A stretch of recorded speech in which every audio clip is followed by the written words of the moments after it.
الحمد لله رب العالمين والصلاة والسلام على خاتم النبيين وعلى آله الطيبين الطاهرين وعلى أصحابه الراشدين المتأدبين. أما بعد فأعوذ بالله السميع العليم من الشيطان الرجيم. بسم الله الرحمن الرحيم. وما آتاكم الرسول فخذوه وما نهاكم عنه فانتهوا. درود و سلام بآواز بلند پڑھ لیجیے.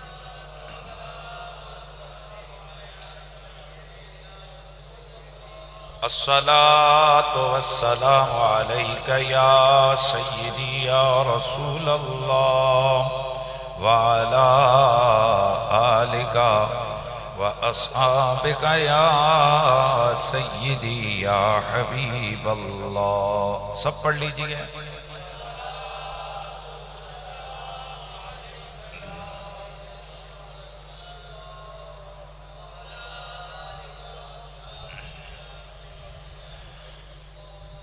بعد از حمد و صلات لائق تعظیم و تکریم جمیع حاضرین و سامعین، السلام علیکم ورحمۃ اللہ تعالی وبرکاتہ.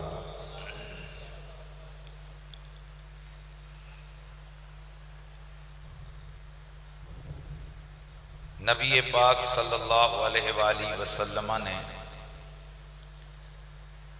بہت زمانہ قبل ہماری یہ رہنمائی فرما دی تھی کہ آنے والے وقتوں میں بہت زیادہ فتنے دھرتی پر کھڑے ہو جائیں گے، اور اس وقت نبی پاک نے ہماری رہنمائی فرمائی تھی کہ ایسے موقع پر ہم نے کیا کرنا ہے. پہلی بات تو یہ کہ اللہ تعالیٰ قرآن میں فرماتا ہے میرا نبی جو تمہیں دے وہ لے لو اور جس سے روکے رک جاؤ. اللہ کے نبی نے عقیدے کے لحاظ سے ہمیں جو دیا ہم نے لے لیا، عمل کے اعتبار سے جو ہم سے چاہا ہم نے اسی کو شریعت سمجھتے ہوئے قبول کر لیا. نبی پاک صلی اللہ علیہ وآلہ وسلم نے امت کو کوئی تھوڑی چیزیں نہیں دی ہیں، بہت کچھ دیا ہے. نبی پاک صلی اللہ علیہ وآلہ وسلم جب دنیا سے تشریف لے جا رہے تھے تو اس سے قبل حضور نے خطبہ دیا تھا، ایک تاریخ کا سب سے بڑا خطبہ، جو تعداد کے لحاظ سے بھی حضور کی ظاہری حیات کا سب سے بڑا اجتماع تھا، اور شخصیات کے لحاظ سے بھی وہ اس وقت دھرتی پہ سب سے بڑا اجتماع تھا.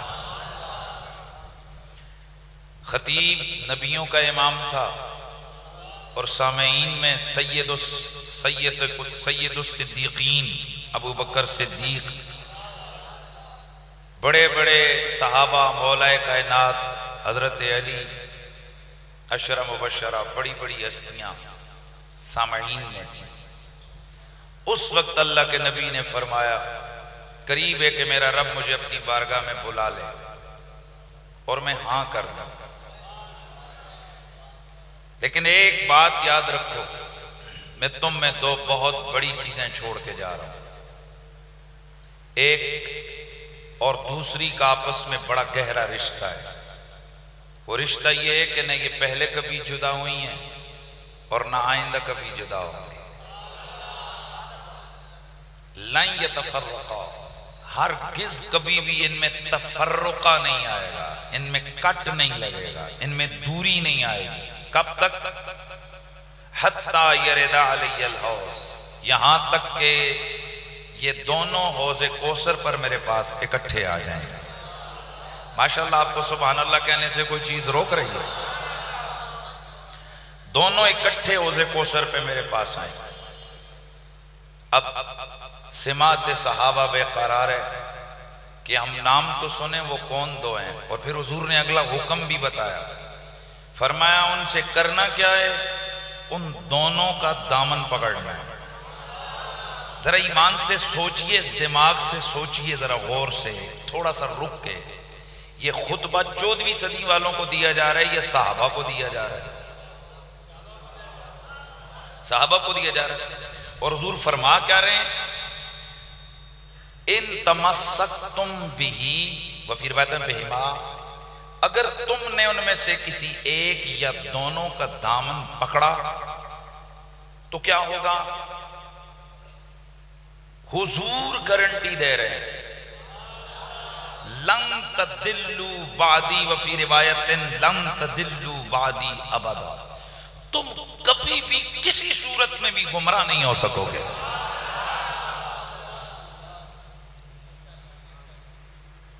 یہ توجہ طلب بات ہے۔ حضور کس کو کہہ رہے ہیں؟ صحابہ کو۔ اور بیان کیا فرما رہے ہیں، میں جا رہا ہوں پر تم میں دو چیزیں چھوڑ رہا ہوں، تم نے ان کا کرنا کیا ہے، تم نے ان کا دامن پکڑنا ہے، ان کے ساتھ ہونا ہے، اور یہ ہوں گے کون؟ آپس میں جمائے، آپس میں کٹھے۔ میں نے بھی نام نہیں بتایا وہ کون ہوں گے۔ یا رسول اللہ یہ کون ہیں جن کو چھوڑ کے جا رہے ہیں؟ ایک اور بس اب بیان کی، فرمایا انی تارکن فیکم الثقلین، یہ کوئی تھوڑے نہیں ہوں گے، یہ بہت بھاری چیزیں ہیں، یہ بہت ثقیل چیزیں ہیں۔ کس اعتبار سے؟ محدثین نے فرمایا اپنی شان کے لحاظ سے، اپنے رتبے کے لحاظ سے، اپنے کمال کے لحاظ سے یہ بہت بڑی چیزیں ہیں۔ اور حضور فرما کیا رہے ہیں، بڑے غور سے، اگر تم نے ان کا دامن پکڑا تو اے صحابہ میں تمہیں کہہ رہا ہوں کبھی میرے بعد گمراہ نہیں ہوگے۔ وہ ہے کون؟ کتاب اللہ و عترتی اہل بیتی، ایک اللہ کا قرآن ہے اور دوسرے میرے اہل بیت ہیں۔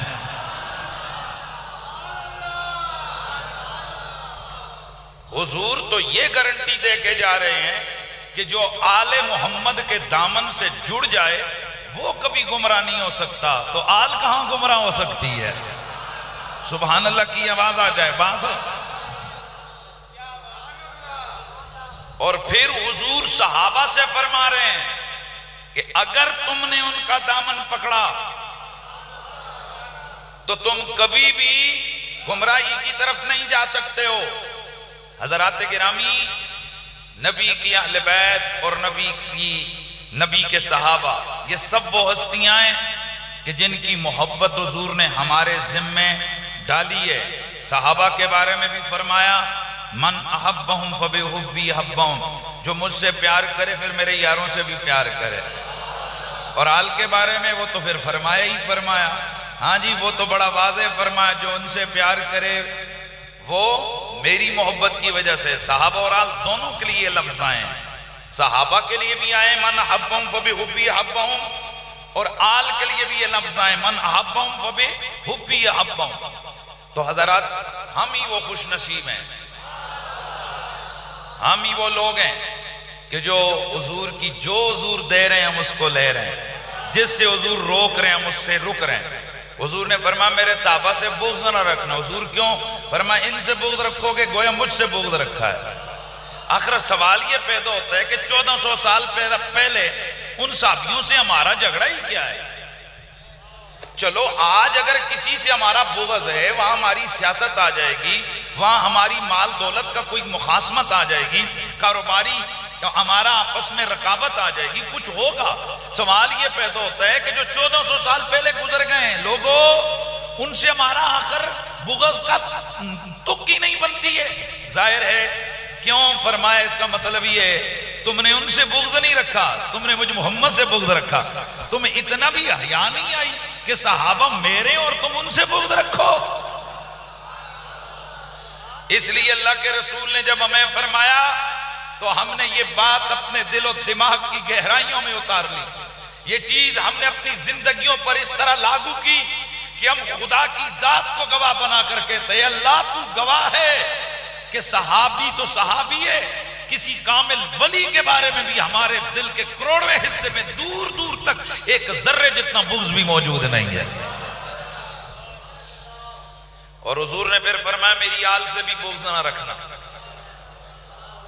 وہاں بھی پہلا مقدمہ تو یہی ہے، ان سے بغض کا مطلب کیا ہے؟ البتہ حضور نے ایک اور وجہ بھی بتائی، فرمایا جہاں جہاں منافقت ہوگی نا وہاں خود بخود میری آل کا بغض اندر آ جائے گا. اور منافقت کیا ہوتی ہے؟ ظاہری اسلام اندر سے کفر، ظاہری اسلام اندر سے کفر، یہ منافقت ہے. اور سب سے بڑا کافر اس دھرتی پر منافق ہے. وہ کلمہ پڑھ کے پھر منافق ہے، وہ نماز پڑھ کے پھر کافر ہے، وہ روزہ رکھ کے پھر کافر ہے. اور یہ میں نہیں کہتا، قرآن کہتا ہے ان المنافقین فی الدرک الاسفل من النار. جو منافق ہیں وہ جہنم کے سب سے نچلے درجے میں جانے والے ہیں. مشرک ان سے اوپر ہے. یہ کئی لوگوں کو یہ سمجھ نہیں آ رہی ہے، یار اس کی تو داڑھی بھی ہے، اس کی پگڑی بھی ہے، لوٹا مسلح بھی ہے، مسواک بھی بڑا زبردست مارتا ہے، امامے کے وال بھی بڑے سونے سونے شیشے کے سامنے وال رہا ہے. کیا قرآن نہیں پڑھا یار؟ قرآن کہتے ہیں ایک طرف بتوں کا پجاری ہے، ایک طرف کلمہ پڑھنے والا ہے. لیکن جب میری ذات سے حضور کی بات آ رہی ہے نا، جب حضور کی ذات سے بیگانہ ہو گیا، حضور کی وجہ سے حضور کے صحابہ و اہل بیت کا دشمن ہو گیا، فرمایا اب نتھو رام، چلو رام، دلو رام، چرندر سنگھ، منندر سنگھ، یہ سب اوپر ہوں گے، جہنم میں یہ بغیر سب سے نیچے ہوگا. کیوں؟ کہ اس نے حیا نہیں کی رسول کی ذات کی. جس میں خدا کی ذات کی پہچان اور معرفت ہوتی تھی اس نے وہ آئینہ ہی نہیں قبول کیا. جس میں حقیقت اس کے سامنے منکشف ہونی تھی اس نے وہی نہیں. تو میں عرض کر رہا تھا بہت سارے فتنے ہیں، لیکن اللہ کا شکر ہے کہ حضور نے جو فرمایا تھا قرآن کا دامن پکڑنا اور آل کا، آل قرآن سے جدا نہیں ہوگی، قرآن آل سے جدا نہیں ہے. یہاں ایک لطیف اشارہ بھی کر دیا کہ قرآن کی تفسیریں تو بہت ساری کریں گے پر تم نے اس تفسیر کو لینا ہے جو محمد کی آل کر رہی ہے. سبحان اللہ کی آواز تو آ جائے.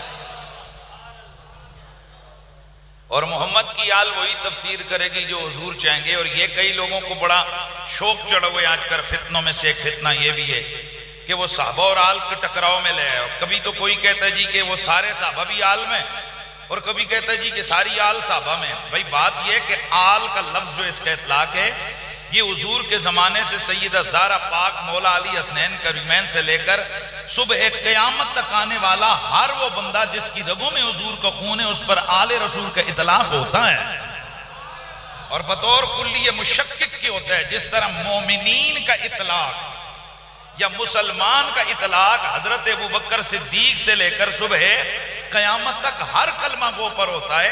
ہر وہ شخص جو رسول اللہ کو آخری نبی مان کر اللہ کی وحدانیت کے اقرار کر کے جو ایمانیات پر یقین رکھتا ہے اس پر ایمان کا اطلاق ہوتا ہے. لیکن ظاہر ہے درجوں میں فرق ہے. کہاں ابوبکر صدیق، کہاں ہم جیسے نکمے، اور کہاں قیامت تک آنے والے لوگ. اسی طرح یہ جتنے بھی سادات ہیں جن کی رگوں میں حضور کا خون ہے یہ بھی عطرت رسول میں، ذریت رسول میں، یہ بھی آل رسول میں یہ داخل ہیں اس طرح جیسے ہم ایمان والوں میں داخل ہیں اور ابوبکر صدیق بھی ایمان والوں میں داخل ہیں. اسی طرح حضرت علی و زہرا و حسنین بھی آل میں داخل ہیں اور یہ بھی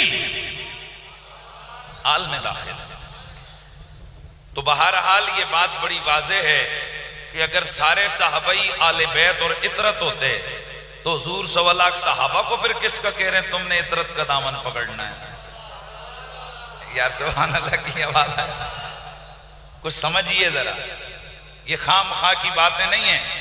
اور پھر اگر ساری قرابتدار صحابہ بھی اس میں شامل ہیں تو حضرت ابوبکر صدیق کس کے بارے میں کہتے تھے مجھے اپنے قرابتداروں سے حضور کے قرابتدار زیادہ پیارے لگتے ہیں؟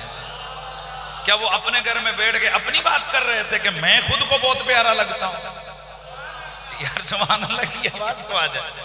کیا یہ بخاری مسلم میں حدیث نہیں ہے کہ حضرت ابوبکر فرمایا کرتے تھے کہ جناب مجھے حضور کی آل سے، مجھے اپنی آل اور اپنے قرابت داروں سے حضور کے قرابت دار بولو زیادہ پیارے ہیں.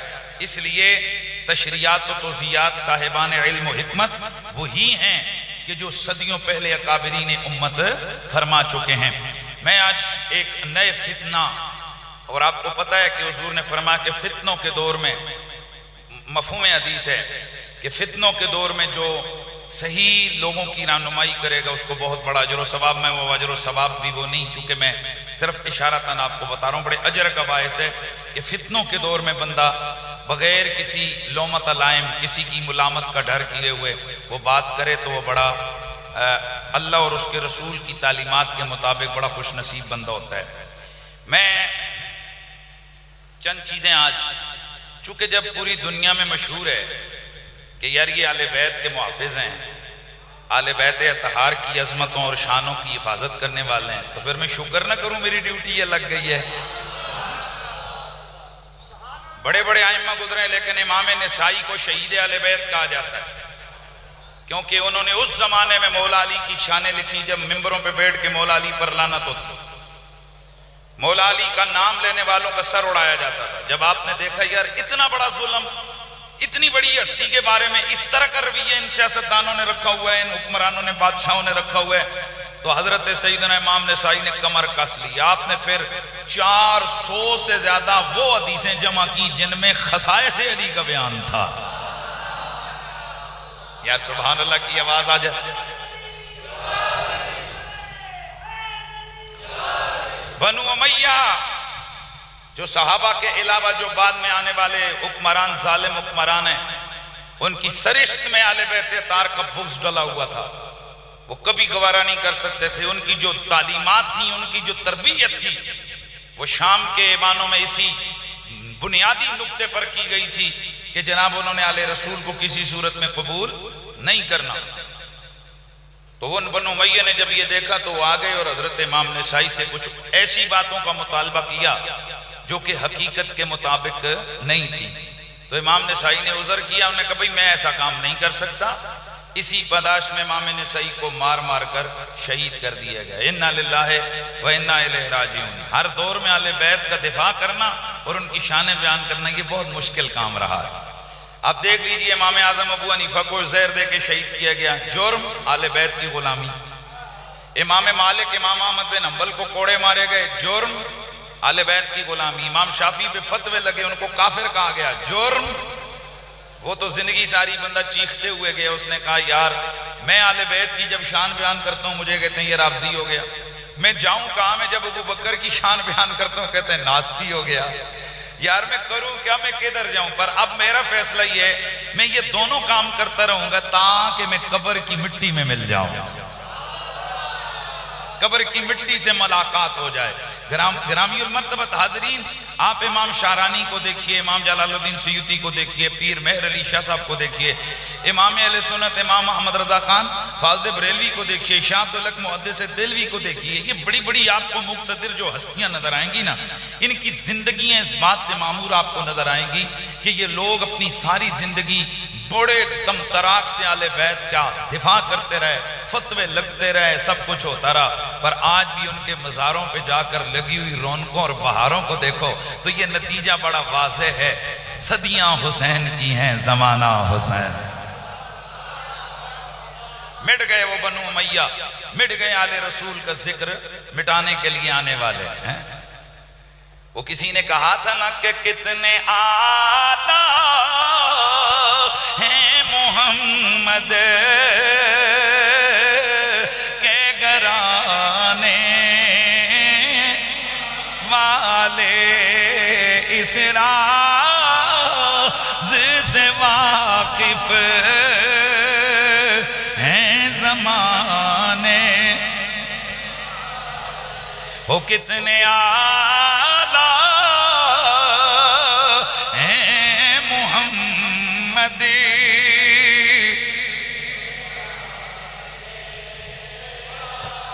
اور مٹ گئے، مٹتے ہیں، مٹ جائیں گے واللہ میرے حسین تیرا نام مٹانے، مل کے کہہ دو میرے حسین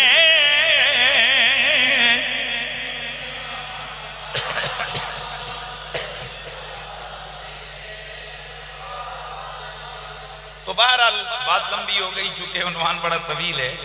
آج کل ایک نیا فتنہ کھڑا ہو گیا کہ رسول اللہ کی آل بیت کے خصائص کو مٹا دو۔ ایک ہوتی ہے فضیلت، ایک ہوتی ہے خصوصیت۔ بڑے توجہ سے سننا ہے، آل بیت کی فضیلتوں بھی ہزاروں ہیں اور آل بیت کی خصوصیتیں بھی ہزاروں ہیں۔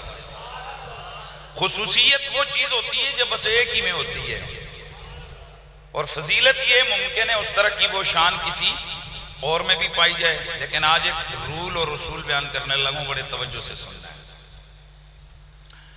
ممکن ہے کہ ایک ایسی فضیلت ہو جس میں ایک کے ساتھ دوسرا بھی شامل ہو، لیکن اس کے ساتھ ایک اور فضیلت مل کے وہ اس سے اس کو ممتاز کر دے۔ حسنین کریمین صحابہ و آل بیت میں سے عام ہستیاں نہیں، یہ خصوصی ہستیاں ہیں۔ سر لانے والے بھی بسم اللہ، تو جیڑا زبان بھی نہیں کھولتا تو اس واسطے ڈبل انا للہ، تو جیڑا جناب سبحان اللہ بولتا ہے اس واسطے سبحان اللہ۔ آپ کیا سمجھتے ہیں کہ آپ کسی کی نظر میں نہیں ہیں؟ کوئی آپ کا لکھنے پڑھنے سننے والا نہیں ہے؟ کہ جو آپ کے دل میں آل کا ذکر سن کے جو ہلکی سی چمک اور تڑپ اٹھتی ہے نا، میرا رب اس پہ بھی باخبر ہے۔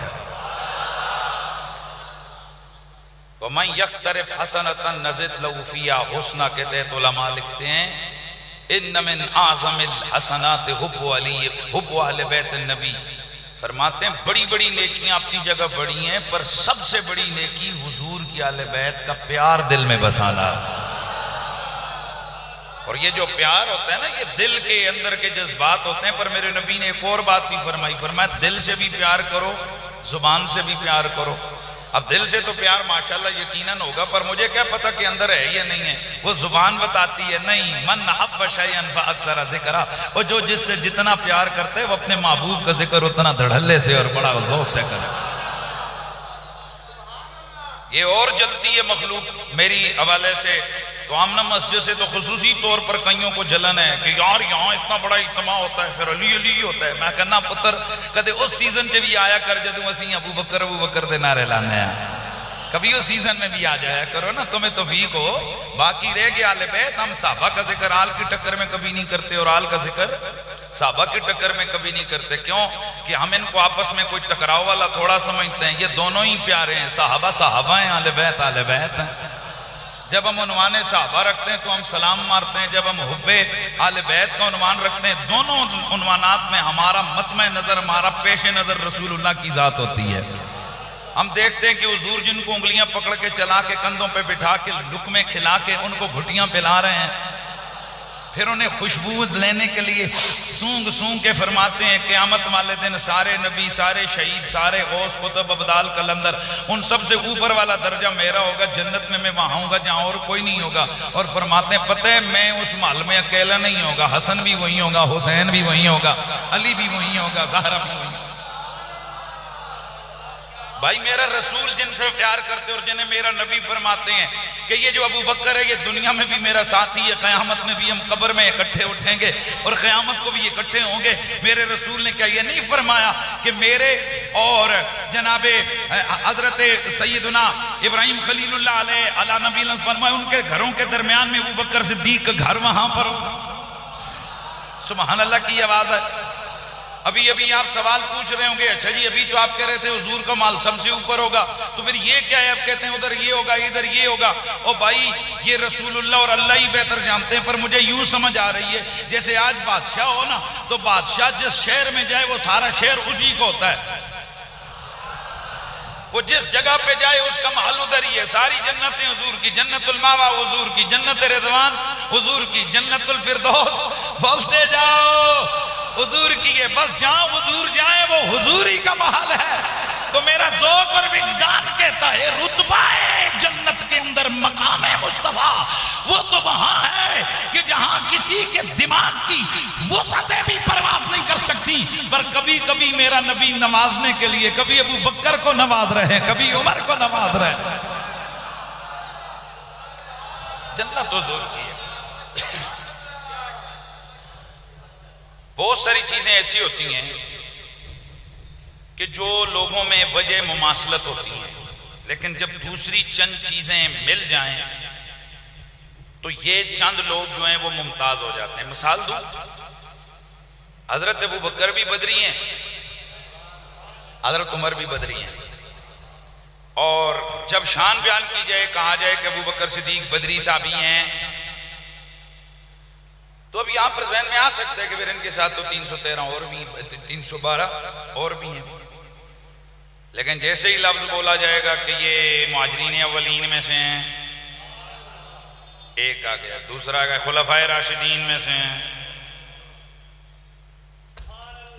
توجہ ہے سب کی، یار بڑے پیار سے ذرا سن رہے ہیں.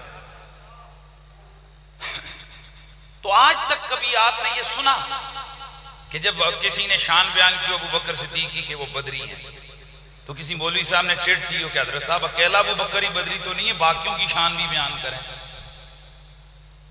ایسا کبھی ہوا ہے؟ کیوں؟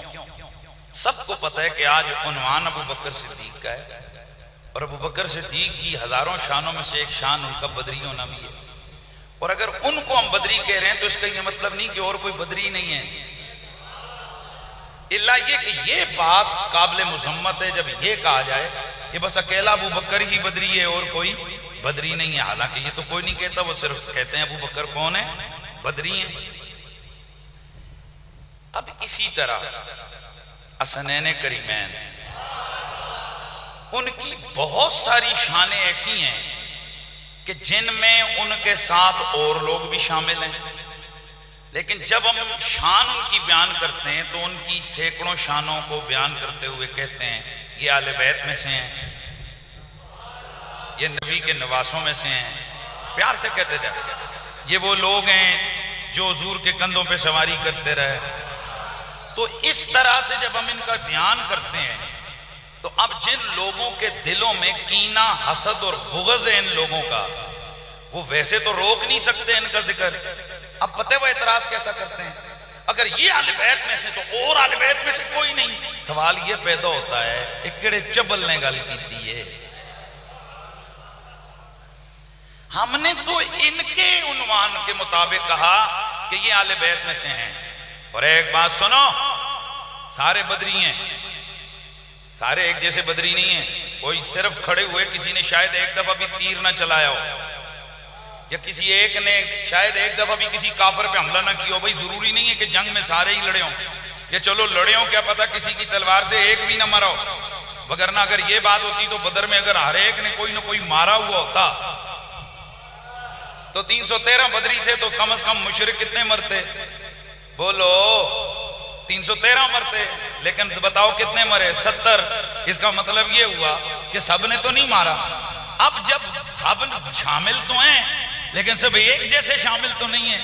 ان میں اکیلا ایک ایسا ہے جس نے اکیلی تلوار سے 32 کو ٹھکانے لگایا.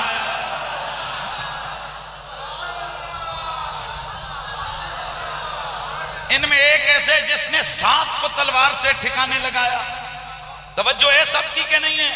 اب جب بدریوں کا ذکر ہی کرو تو پھر ایسا تو نہیں ہو سکتا کہ وہ بھی بدری ہے یہ بھی بدری. یہ بتانا تو پڑتا ہے سارے بدری زندہ باد ہیں، ان کی شانیں ہیں. پر بدر کی جنگ کا ہیرو تو حسین کا بابا علی ہے.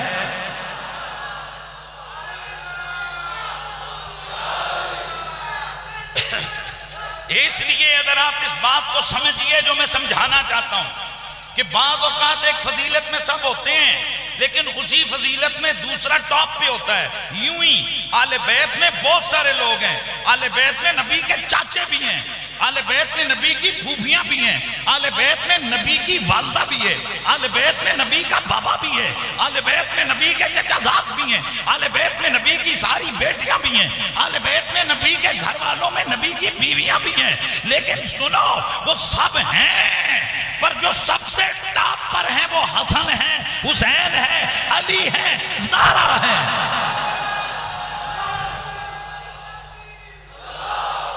جیسے بدر میں جا کے شامل ہونا یہ علی کو بدری بنا دیتا ہے، لیکن ایک بدر کے اندر 35 اور بعد میں 32، بعد میں کم از کم روایت 25 ہے.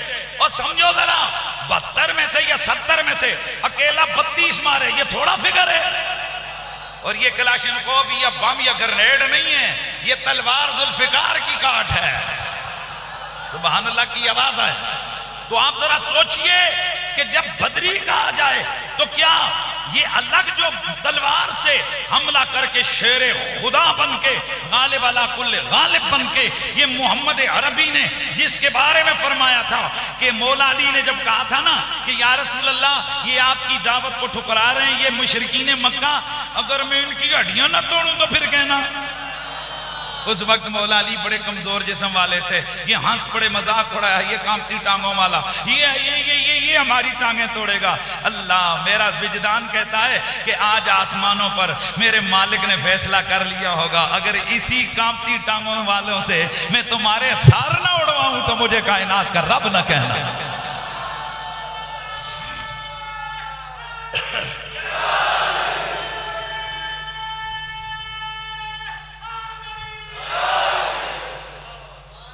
تو بات یہ کہ اسفال میں سارے ہیں، پر آؤ ذرا چند چیزیں نہیں، بہت ساری چیزیں ایسی ہیں جو حسن حسین زہرا و علی کو ممتاز کر دیتی ہیں۔ مثلا بات کو سمجھیے، ساری اہل بیت ہیں، پر یہ دونوں جب پیدا ہوئے، ان دونوں کی جو ولادت ہے تو ولادت سے پہلے ماں باپ ہوتے ہیں، ساری اہل بیت ہیں، پر ہے کوئی اہل بیت میں ایسا جس کے ماں اور باپ یعنی جوڑا فاطمہ اور علی جیسا ہو؟ نہیں ہے یار، سمجھ نہیں آئی بھائی، ساروں پہ میں قربان جاؤں، لیکن یہ جو حضور کے باقی جو رشتہ دار گھر والے ہیں ان میں کوئی ہے ایسا جس کی ماں فاطمہ ہو؟ اب کہیں گے جی یہ کیا ہوا، حضور کی بیٹیاں تو اور بھی ہیں۔ بالکل بیٹیاں ہیں، میں نے پچھلے جمعے یہی تو بیان کیا تھا، بیٹیاں بالکل ہیں، لیکن سونا میرے نبی کی بیٹیاں تو ساری ہیں، پر کبھی ذرا کھل کھلا کے بتا دو نا، بیٹیوں کو چھوڑ، نبی کی بیویوں میں سے بھی، کل کائنات کی عورتوں میں سے، اگلی پچھلی امتوں میں سے بھی سب سے افضل عورت کون ہے؟ سب سے افضل ہستی کون ہے؟ سب سے بہترین خاتون کون ہے؟ سب سے بہتر عورت کون ہے اس دھرتی پر؟ تو آپ مجھ سے اگر پوچھیں گے تو میں کیا کہوں؟ حضرت علامہ عبدالرؤف مناوی، حضرت ملا علی قاری، حضرت امام جلال الدین سیوطی، حضرت امام طبری، حضرت امام قرطبی، اور اسی طرح قابلین امت کی ایک بڑی تعداد ہے جو فرماتے ہیں کہ اہل سنت اس بات پر متفق ہیں کہ کل کائنات کی عورتوں میں سب سے افضل ترین عورت فاطمہ الزہرا ہے۔ لہذا آؤ، ہے کوئی اہل بیت میں ایسا جس کی ماں سب عورتوں سے افضل ہو اور جس کا باپ شیر خدا ہو؟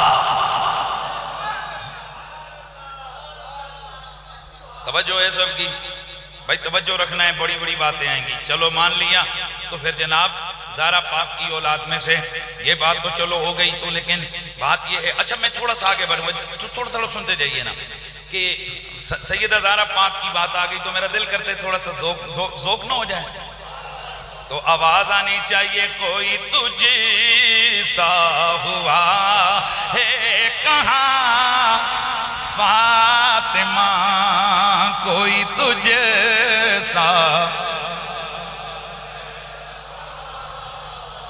فاطمہ، تو حسنین و زینب کی ماں ہو، تو حسنین و زینب کی ماں فاطمہ، اور تیری آمد پہ اٹھ کر کہیں مرحبا، تیری آمد پہ اٹھ کر کہیں مرحبا، خود محمد رسول زمان فاطمہ، خود محمد رسول۔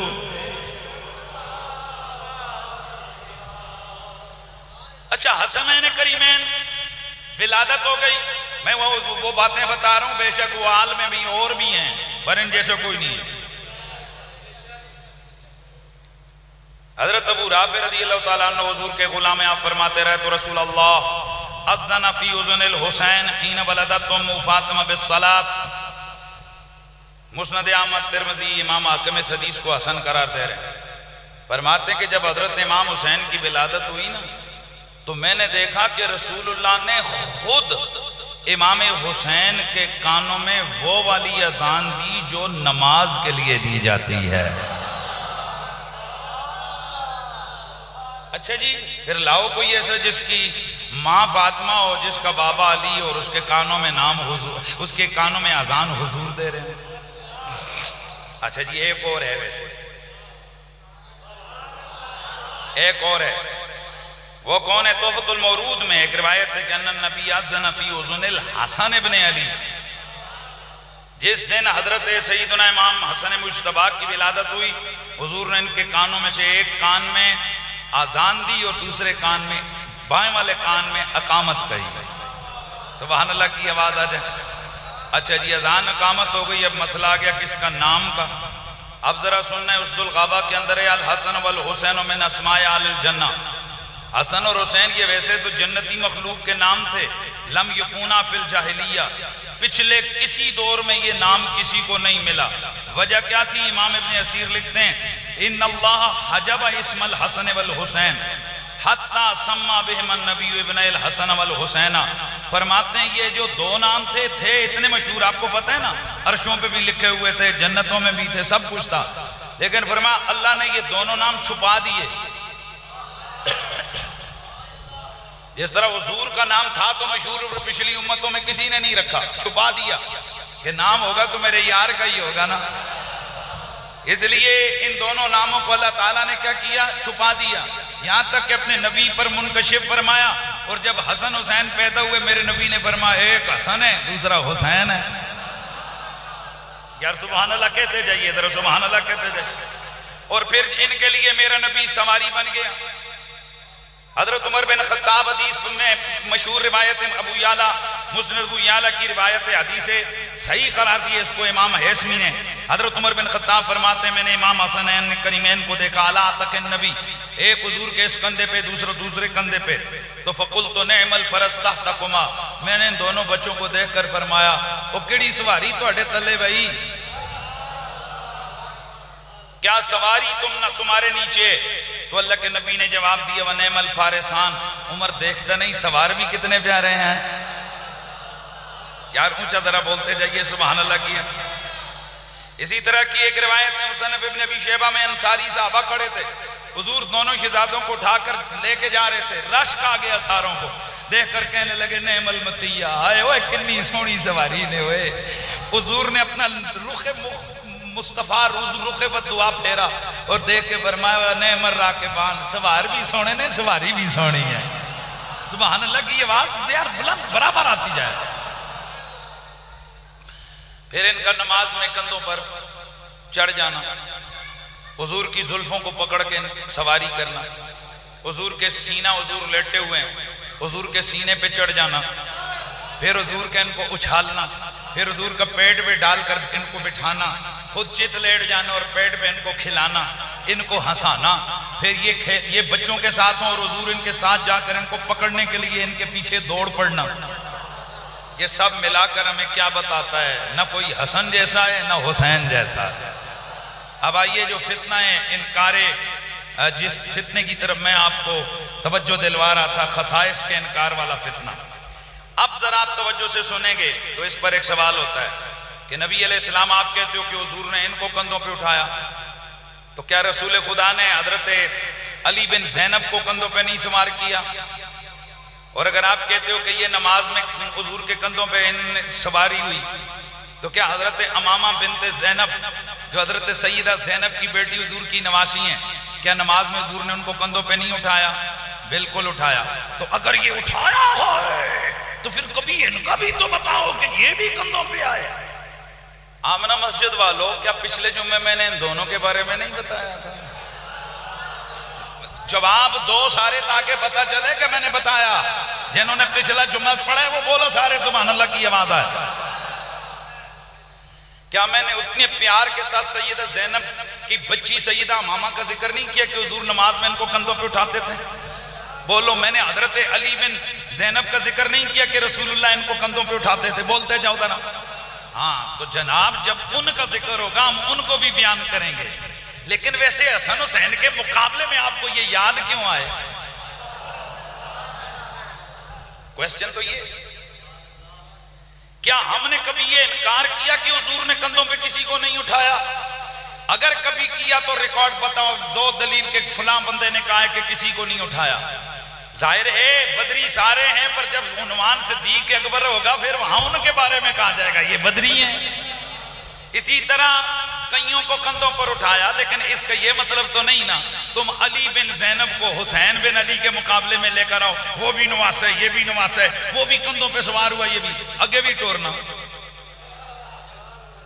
بھئی ایک گل نہ تو برابری نہیں ہو گئی نا، اگے بھی ٹور۔ او اموی ہے، حسین ہاشمی ہے، اس کی ماں زینب ہے، حسین کی ماں فاطمہ ہے۔ سبحان اللہ کی آواز آئے۔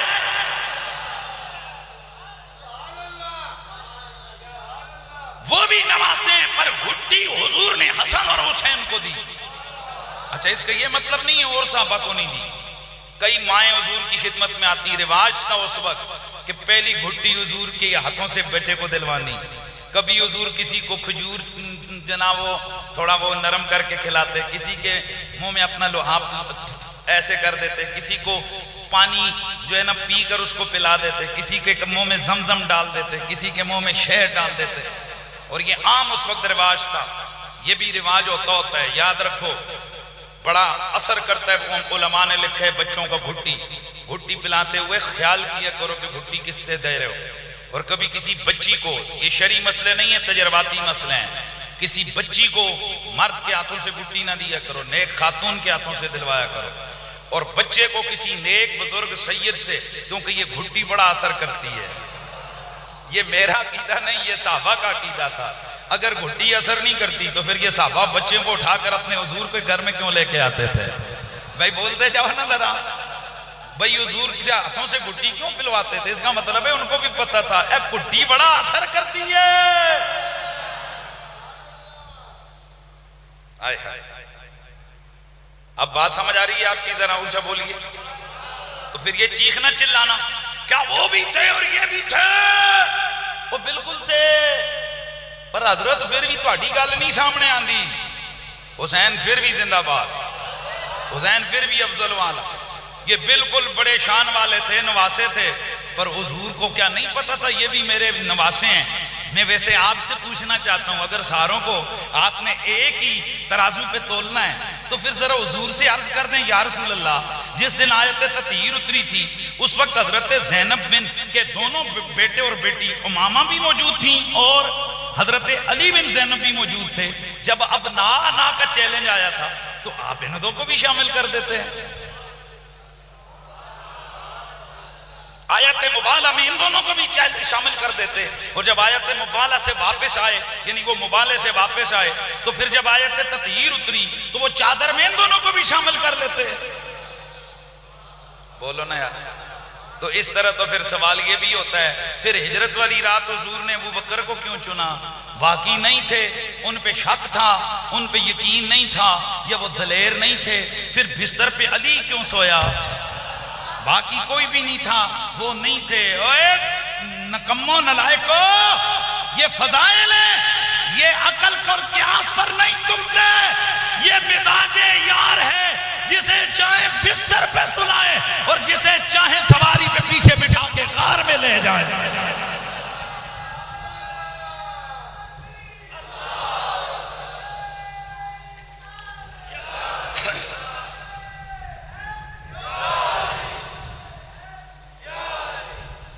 بات سمجھ آ رہی ہے؟ یہ ایک فتنہ ہے کہ کسی ایک کی بات ہو جی تو فلانے کو ذکر کیوں نہیں کیا؟ او بندے بنو۔ اس طرح اگر ہم آپ سے پوچھیں تو پھر پوچھیں گے نا کہ جس دن تم نے بیعت ابو بکر کا ذکر کیا پھر علی کا کیوں نہیں کیا؟ جس دن تم نے بدریوں کا ذکر کیا پھر علی کا نام کیوں نہیں لیا؟ جس دن تم نے مدینے والوں کا، اور اتھو بھی بڑی گل، جس دن تم نے شہیدوں کا ذکر کیا سید الشہداء کو کیوں چھوڑ گئے؟ جس دن تم نے جنتیوں کا ذکر کیا تو جنت کے مالکوں کو کیوں چھوڑ گئے؟ جو تمہارا جواب ہے وہی ہمارا جواب ہے. اگر تم کو یار جب عنوان ابو بکر صدیق کا ہے، عنوان فلانے صحابی کا ہے، تو پھر ان کا ذکر وہ ہم انکار نہیں کرتے، جب ان کی باری ہے کہ ان کا بھی کریں گے.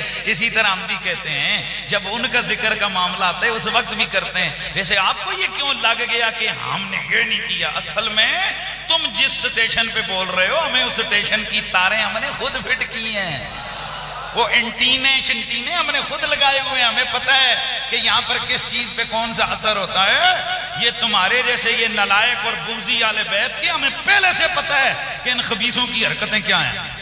چلو جی ایک نمی گال آ گئی ہے، سننا جی سننا جی. حدیث ہے حسین منی ونا من حسین. یہ اصل لفظ کیا ہے؟ من الحسین. میں دیکھ رہا تھا آج مجھے ایک آدھ روایت میں ملا، لیکن جو مضبوط حدیث ہے وہ کیا ہے؟ حسین منی وَنَا مِنْ حسین. حسین مجھ سے، میں حسین سے. فَاحَبَ اللَّهُ مَنْ أَحَبَّ حُسَيْنًا. اللہ اسے پیار کرے جس سے حسین سے پیار کیا. مصنف ابن ابی شیبہ، ترمذی، ابن ماجہ، احمد بن حنبل. دوسری روایت ہے حسین منی وَأَنَا مِنْهُ. ادب المفرد بخاری شریف، طبرانی، ابو نعیم، ترمذی، ابن ماجہ، حاکم مستدرک کے اندر. حافظ صاحب بھی کہتے ہیں بالکل ایکوریٹ حدیث صحیح ہے. اور تو چھوڑو، البانی جیسا محدث بھی جو ویسے دوسری لائن کے، وہ بھی کہتا ہے یہ حدیث کیا ہے؟ صحیح ہے. اب یہ اکثر ہم جب شان حسین بیان کرتے ہیں تو کرتے ہیں کہ نہیں کرتے؟ بولو. ایک دن میں نے یہ ایک روایت بیان کی، میں نے کہا جی کہ اس کا مطلب یہ حسین میں حسین ہاں. بھائی وہ من زائدہ والا میں نے یاد ہوگا معنی کیا تھا. اس پہ جناب قیامت نہیں آ گئی. وہ میں نے کہا بندے بنو، کبھی محدثین کو پڑھ بھی لیا کرو. اور یہ اس طرح کے اعتراضات وہ خطیب مقرر اور جاہل کرتے ہیں جو کسی مدرسے میں کبھی نہیں گئے. بڑے بڑے نام ہیں پنڈی کے، بڑے بڑے نام ہیں. وہ ان کے پیچھے جب تم چھلے لگاؤ نا تو 150 پارے کے لقب لگے ہوتے ہیں، لیکن انہوں کو لوگ پوچھو انسان دیو پترو کڑے مدرسے پڑھے ہو؟ کوئی صرف آواز سریلی تھی. کوئی طاہر القادری کی کیسٹیں سن سن کے خطیب بن گیا ہیں. جب بڑا ہوا وہ مالکوں کوئی پڑ گیا. بات سمجھ آ رہی ہے کہ نہیں آ رہی؟ اسی طرح کوئی جناب عبد المجید ندیم کی کیسٹیں سن سن کر طرز میں آ گیا. پہلے جناب وہ مسجد کا خادم ہوتا تھا، پھر ایک دن خطیب بیمار ہوا، اس نے اسی کی مسجد پہ طرز لگائی. مقتدی جاہل مخلوق ہیں جی، کیونکہ انہوں نے کہ پتہ بھئی علم کے سارے دی گل نہیں کرتا. اگر سارے دی گل ہوندی تو میں اپنا مسجد اسٹیج تے کیویں ہوندا ہیں؟ ساروں کی بات نہیں کرتا. لیکن کئی دفعہ ایسا ہوتا ہے کہ بس وہ سریلی آواز سن لی ہو جی یہ بڑا اچھا خطیب ہے. اس لیے جتنے ماشاءاللہ آپ پورے دائیں بائیں سے دور دراز سے بھی آپ میرے پاس جمعہ پڑھنے آتے ہو، جب بھی کبھی اپنی مسجدوں میں امام کی اپوائنٹمنٹ کرو، خطیب بناؤ، خدا کا واسطہ اس کی سند چیک کر لیا کرو. وہ کس جگہ سے پڑھا ہوا ہے، کس مرکز سے فارغ ہے، اور اس کی تنظیم تسی دسو. ایک بندہ کہ میں میٹرک کی تھی پر ماڑے کول سند کوئی نہیں، تو تساں آکھ سو جھوٹ بول رہے ہیں، میٹرک کی تھی تو سند کیوں نہیں؟ اسی طرح ایک بندہ کہے میں مفتی ہوں، میں مناظر ہوں، میں فلاں ہوں، کتنے پڑھے ہی نہیں ہے تو نہیں ہے، جاہل ہے تو جاہل ہے. اور جاہلوں کو تو حق ہی نہیں ہے وہ ممبر پہ خطاب کریں، کیونکہ ان کو پتہ ہی نہیں ہے. جب حضرت مولا علی پاک گئے ایک کوفے کے ممبر پہ، ایک بندے کو دیکھا وہ تقریر کر رہا تھا. آپ نے فرمایا کیا تجھے قرآن کے ناسخ اور منسوخ کا پتہ ہے؟ کہنے لگا نہیں جناب مجھے تو نہیں پتا. آپ نے فرمایا اتر، جس کو قرآن کے ناسخ اور منسوخ کا علم نہیں ہے اس کو تقریر اور خطاب کرنے کا کوئی حق نہیں. اب مجھے بتائیے ان مولویوں کو جب عربی عبارت پڑھنی نہیں آتی ہے تو ان کو ناسخ اور منسوخ کا کیا پتہ ہے؟ ان کو اختلاف نسخ کا کیا پتہ ہے؟ ان کو کیا معلوم ہے کہ حدیث حسن کیا ہے، صحیح کیا ہے، ضعیف کیا ہے، وجہ ضعف کیا ہے، اور حکم حدیث کیا ہے، کیسے لگتا ہے؟ تو پھر ایسے لوگوں کو کیسے حق دیا جا سکتا ہے؟ وہ ممبر پہ جو بیٹھیں، خدا کا واسطہ میلاد کے جلسوں میں بلاتے ہو خطیبوں کو صرف ان کانوں کی سریلے طرزوں کے لیے. جاہلوں کو نہ بلاؤ، ان کا پتہ کرو کہ وہ پہلے کہاں سے پڑے ہوئے ہیں. اور دوسری بات، میں اس سے پہلے بہت کم کبھی بولا ہوں، آج کے بعد یہ بات ذہن میں رکھو، جس خطیب کو اسٹیج پہ بلاؤ وہ سوچ کے بلاؤ کہ حسینی فکر والا ہے یا یزیدی فکر والا ہے. وہ حسینی ہوا تو حسین حسین کرے گا، اور یزیدی ہوا تو یزید چاچے کا ذکر کر کے جائے گا، لیکن وہ اس انداز سے کرے گا آپ کو سمجھ نہیں آئے گی اور آپ کے دماغوں کے اندر ہلچل مچا کے چلا جائے گا. اب جو چیز میں عرض کر رہا ہوں، حدیث سن لی آپ نے، حسین مجھ سے اور میں حسین سے. اس پر اعتراض ہوا، قریشی صاحب نے تو حد کر دی، انہوں نے کہا حسین میں ہوں اور میں حسین ہوں. میں نے کہا میں نے کچھ پڑھا ہے اور نہیں. تو اپنے بابا کو دیکھ، بزرگوں کو پڑھ، شروعات حدیث کو دیکھ، اور نہیں تو ترمذی کی شرح تحفۃ الاحوذی کو دیکھ لے، وہاں پر عبد الرحمن مبارک پوری وہ ہے دوسرے مسلک کا بندہ، پر وہ پتہ ہے کیا کہتا ہے؟ وہ کہتا ہے کہ محبت اور ادب کے حوالے سے حسین و نبی کا شین واحد، حسین اور نبی کا شین ہے۔ گال نہیں سمجھ آئی ہو یار خدا کے بندو، کیوں تو انہوں سبحان اللہ نہیں آیا آخنے تو جنب ذوق کے ظاہر کر۔ عبد الرحمن مبارک پوری شرح ترمذی کے اندر کیا لکھتے ہیں؟ کہتے ہیں کہ حسین اور نبی کا شین واحد، یہ ایک شین، لیکن کس معاملے میں؟ ادب اور محبت میں۔ کیا مطلب؟ جیسے نبی کا ادب ویسے حسین کا ادب، جیسے نبی کی محبت ویسے حسین کی محبت، اور دشمنی میں جیسے نبی کی دشمنی ویسے حسین کی دشمنی، جیسے حسین کی دشمنی ویسے نبی کی دشمنی۔ بات سمجھ آئیے؟ اچھا چلو اس پر ایک بڑا ہمارے جناب بڑے بڑے یہی جو خطیب جو جاہل قسم کے جو بغض آل بیت میں جناب وہ ڈوبے ہوئے، کبھی وہ نعرہ حیدری سے روکتے ہیں، کبھی مولا علی کی منقبتوں سے روکتے ہیں، کبھی کیا کیا، اللہ ہی معاف کرے ایسے لوگوں سے۔ تو وہ کہتے ہیں جی کہ حضور کے ایک صحابی تھے حضرت جلیبیب، انصاری صحابی ہیں، 7 کافروں کو اکیلے بندے نے پھڑکایا، ایک جگہ 7 لاشیں پڑی ہوئی تھی اور 8ویں اس صحابی کی تھی۔ حضور آئے، آپ نے اس یار کو اپنے گود میں رکھا، دلاسا دیا اور فرمایا واہ بھئی واہ، ایک جگہ اکیلے نے 7 کو مار دیا۔ پھر فرمایا آزا منی و انا منو، اے میرے وچوں تے میں اس وچوں۔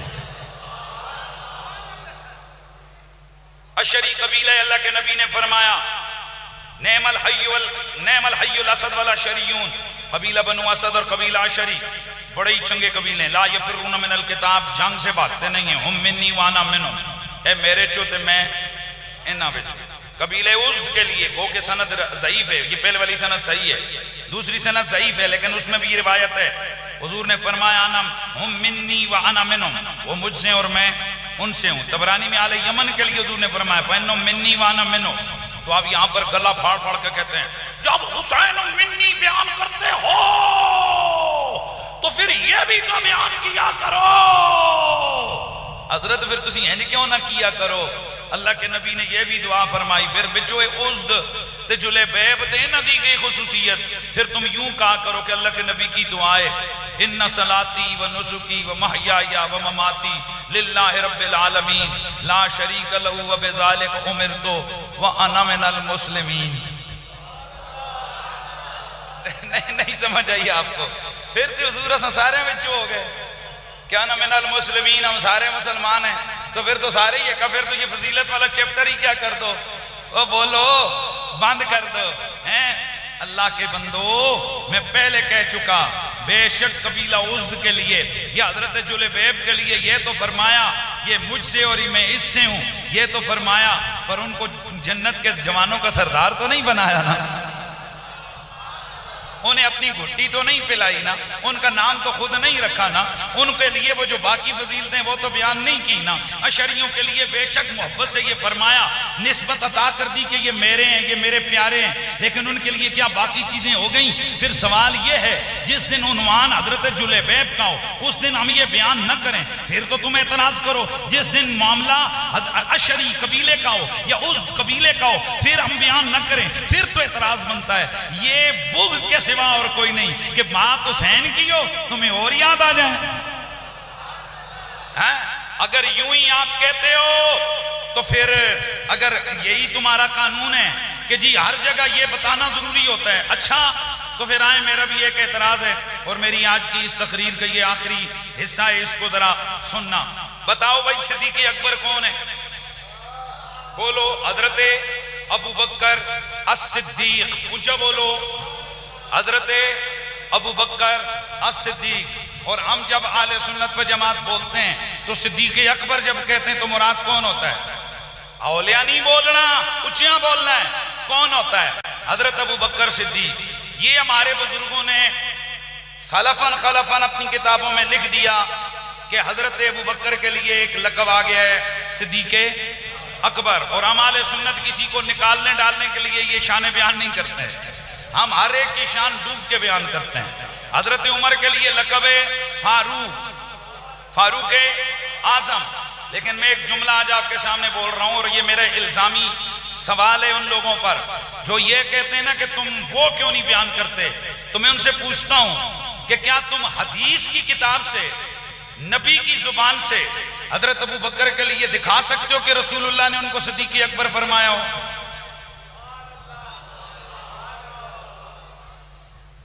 نہیں، رسول خدا نے صدیق اکبر اپنی زبان سے صرف مولا علی کو فرمایا۔ کچھ بولو سبحان اللہ دی آواز آوے۔ حضرت سیدنا میرے نبی پاک حضرت ابو ذر غفاری حضور کے صحابی حضرت سلمان فارسی مجموع الزوائد میں گو کہ سند ضعیف ہے، ہم انصاف والے ہیں، مسند بزار میں طبرانی میں نبی علیہ السلام نے فرمایا اِنَّ هَذَا یعنی علیًا اول من آمن بی، پہلا مومن ہے مجھ پر سب سے پہلے ایمان لانے والا، وَهَذَا اول من یصافحنی یوم القیامہ، قیامت والے دن سب سے پہلے مصافحہ بھی یہ مجھ سے کرے گا، وَهَذَا الصدیق الاکبر، یہ صدیق اکبر ہے، وَهَذَا فاروق حاضل امہ، اور یہ اس امت کا فاروق ہے۔